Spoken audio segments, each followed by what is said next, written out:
Hello guys, this is your boy Gaming, and I feel like this is something that should be discussed by a lot of more automotive people out there, but it's not really discussed. Cause I want to see everybody's opinions on this, and kind of how ironic this is. But we're gonna get into that later. But I do have a little bit of a trivia question.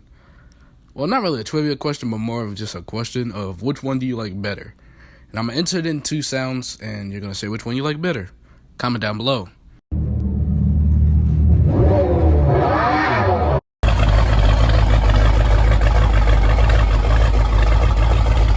Okay, so what you guys saw there was the difference between the older Charger and the Banshee, because that thing's not a Charger.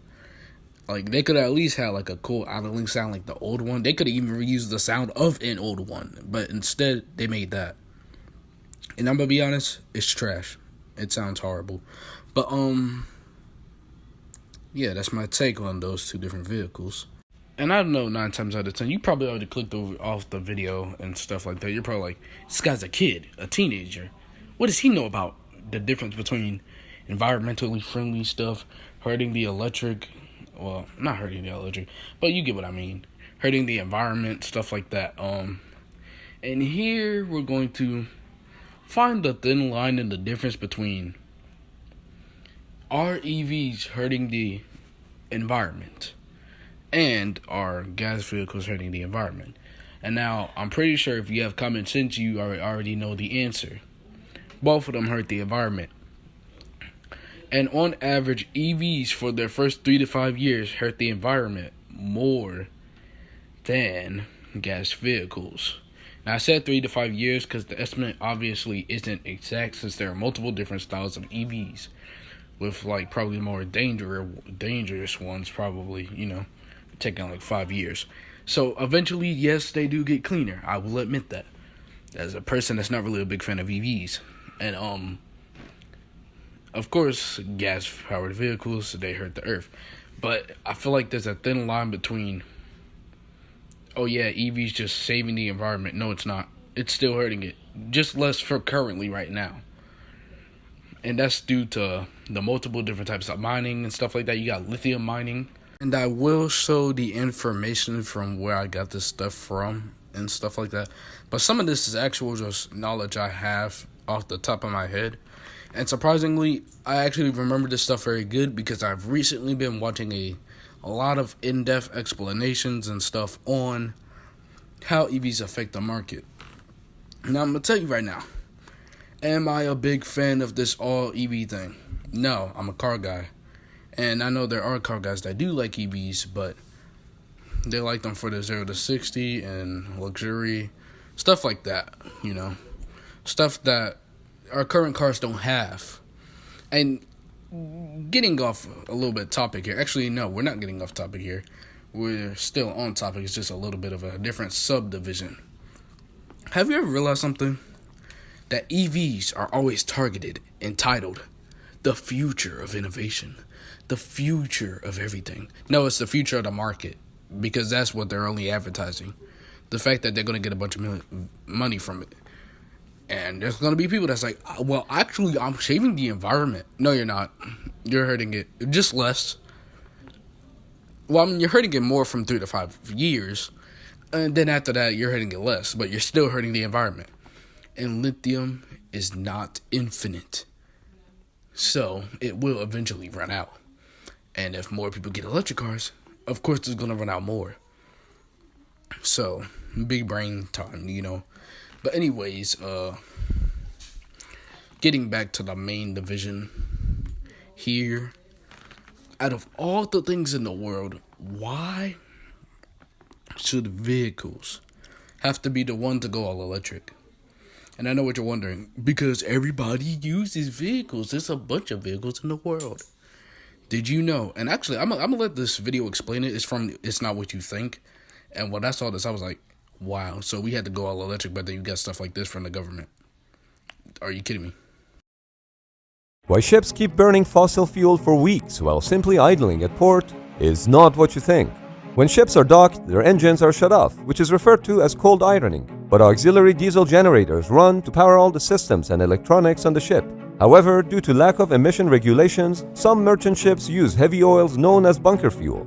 It's estimated that just one ship using bunker fuel can emit pollution equal to as many as 50 million cars each year. To address this issue, some ports provide shore power, so upon docking, the ship is hooked up to electricity from the shore, which not only is cleaner energy, but it also allows for the shutdown of the machinery. And you know what? I'm actually glad a video like this was made. Once again, the YouTube channel is called It's Not What You Think. I'm give credit where credit is due, obviously. But, yeah. Think about that for a second. 50 million cars, and yet we want to go EV.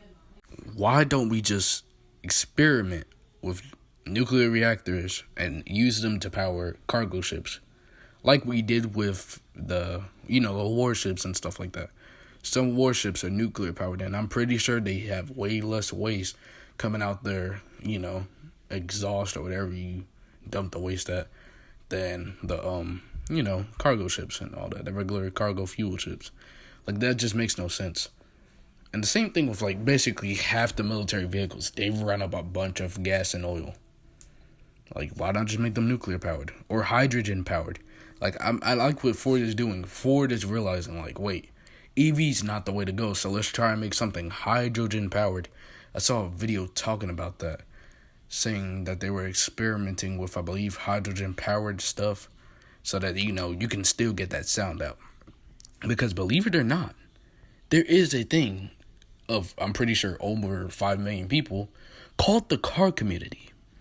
People that like cars. Wow. And guess what? They treat it like a hobby. And, of course, some of them would be sad to see that there's no more cars with sound on the market. Because, sound is one key thing to a car enthusiast. Not every single car enthusiast, but I'm pretty sure over 50% of the car enthusiasts. So they're deleting the main factor that makes a car fun. Yeah, makes a lot of sense. And another thing is factories. And I know what people are like, no, it's stupid to make nuclear power factories because have you not seen Ukraine? That was in the 80s. If we have nuclear reactor powered warcraft vehicles or whatever you want to call them, why can't we just make them like nuclear powered reactors? And I believe there was a video. I have not found the video, but it's another video by guess who? It's Not What You Think.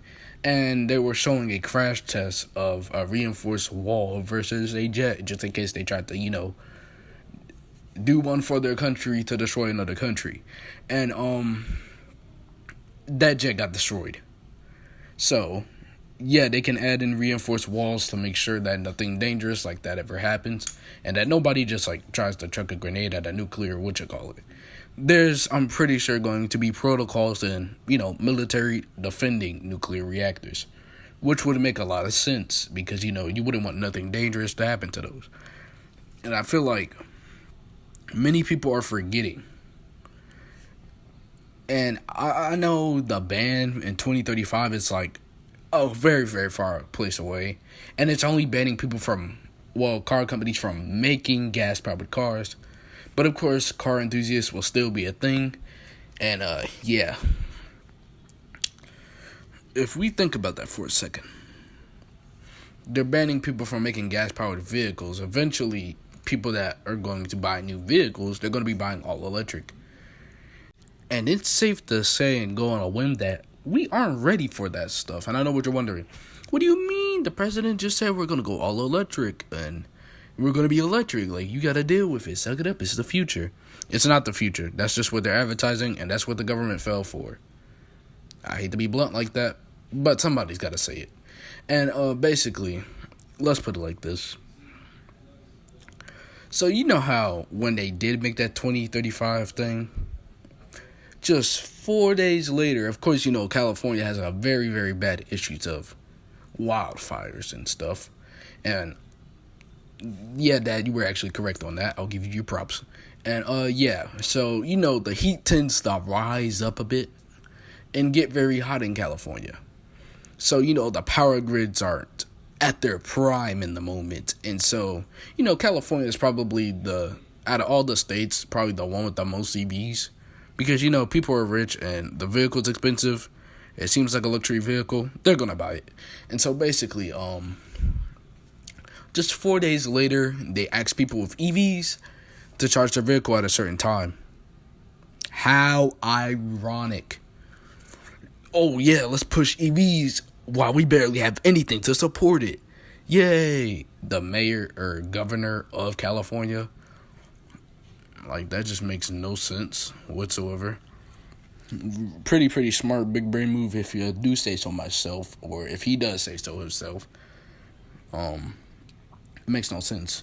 And the president, he's pushing all electric as well, and you know what, I got no problems with that. He's the president. But you gotta remember, it's Joe Biden. He's the oldest president. And you already know he has had a few mishaps, trips ups and stuff like that. He isn't, like, you gotta remember, he's old. He's an old man, and you're getting older. You get what I'm getting at. So some of this information could just be easily said, but only the good sides. There are downsides to electric, and I feel like just the government just like, it's like speaking to a brick wall. Basically, they're just gonna ignore that. But I'm making this video so that maybe the citizens, people that won't ignore it, can actually be like, oh, wait, this kid's right. This kid might be onto something. And that's currently why when I do go to college, I'm going to practice up engineering because of this. I want to make a gas-powered engine, or like, I know there's some companies already out doing that, but I want to make an engine that can sustain the type of oil that they're creating, that's friendly for the environment, so we can still have some of the things from original cars that we like. Like, you can't just get fully rid of something and ignoring the fact that there's a pretty popular fan base out there. Even if you're not a big fan of cars, you can't lie. When you see a supercar, like, not obviously blazing on the track or stuff like that, but if you see a cool looking car, you're gonna be like, oh my god, look how it sounds. Well, not look how it sounds, but you're like, hear the engine in that. Oh my god, that Ferrari flat plane V8 sounds nice. Of course you're gonna hear it. It's going to be dull. Like, the only thing that you're going to be hearing in your electric car, and this is for the average electric car, not the ones with the fake copied sound like Elon Musk's Tesla, but like the Nissan Leaf. This is for those drivers. You're going to be like, god dang, the only thing I could do is play my music. Where's the sweet sound of my V6, V8, inline 4, inline 6, W12, W6, V5, V10, V12. Obviously, I'm just listing engines at this point, but you get what I'm saying. You're not going to be able to hear the roar of that engine. Or if something goes wrong with the battery. But then again, I got to remember, we have like 25 screens in a car nowadays. It makes no sense to say no phones while driving. The car basically is a phone. But like, basically, you get what I'm trying to say.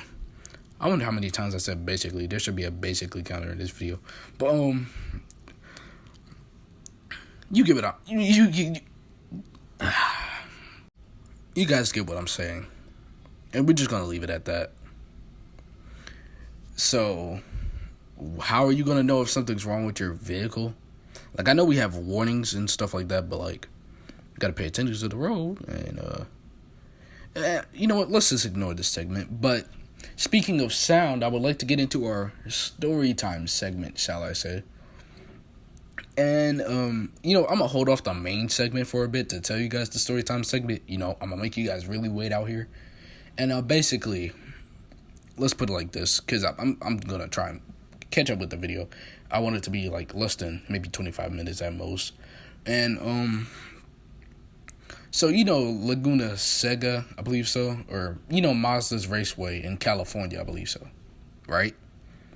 And now I saw this story on YouTube, and this is ironically stupid, and this should not be a problem for the racetrack, but a problem for the people. Well, I'm spoiling the story. But basically, let's put it like this.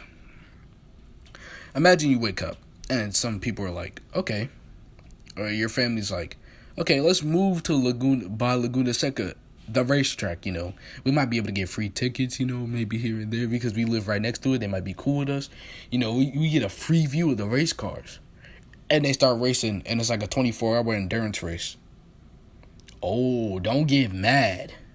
when that car goes blazing by your and you'll be surprised. People that have moved near Laguna Seca, or I probably butchered the name, they're getting mad at the racetrack because the cars are too loud. How stupid is that? You move next to a racetrack and expect them to be quiet.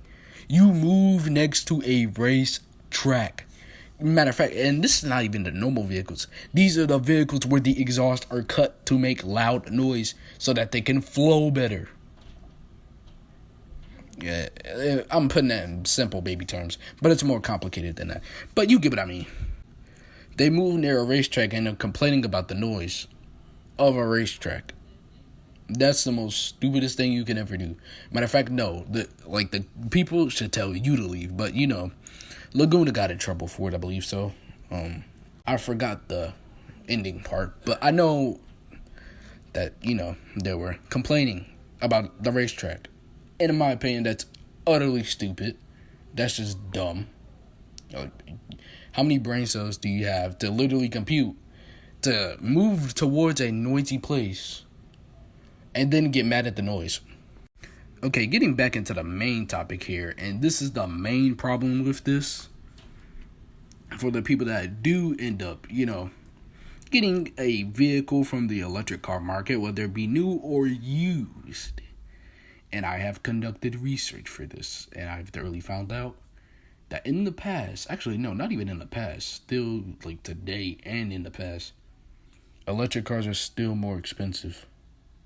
And yes, I've done the thorough research. I've taken the average electric car, the Nissan Leaf, and the average, driving vehicle, the Toyota Camry, and I judged their prices. And I also took some, and these are like the newer models, by the way, like 2021, to 2018, stuff like that, at the least.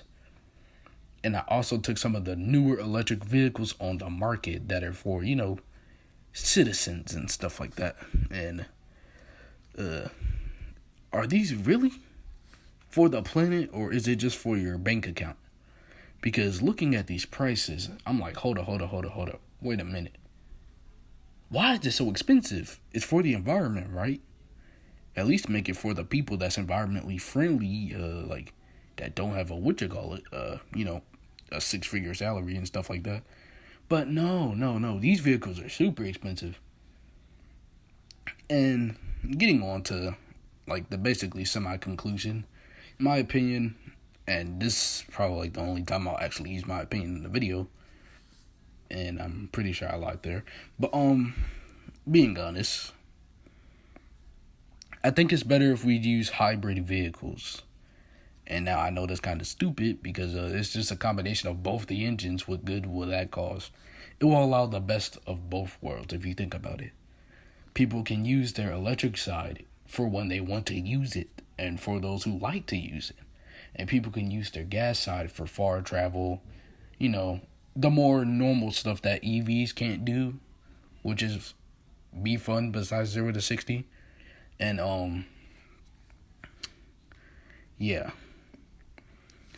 Sooner or later, with the way the government going, where 9 times out of 10, I'm going to be riding a bicycle.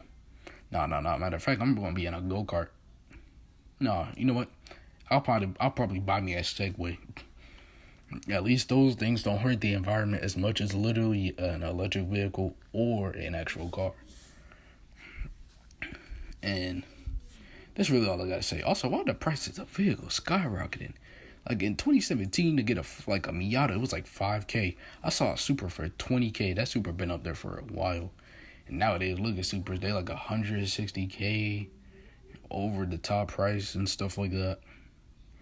It's just all insane.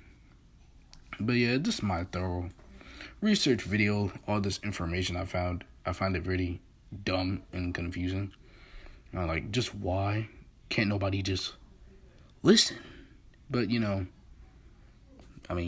nobody really is gonna listen to a kid anyway. But who knows? They might. But yeah, that's all I gotta say. Just do hybrids. It's better. We get the best of both worlds. And you don't get to ignore a literal community that has over 5 million people and probably like 10 million, maybe 20 million.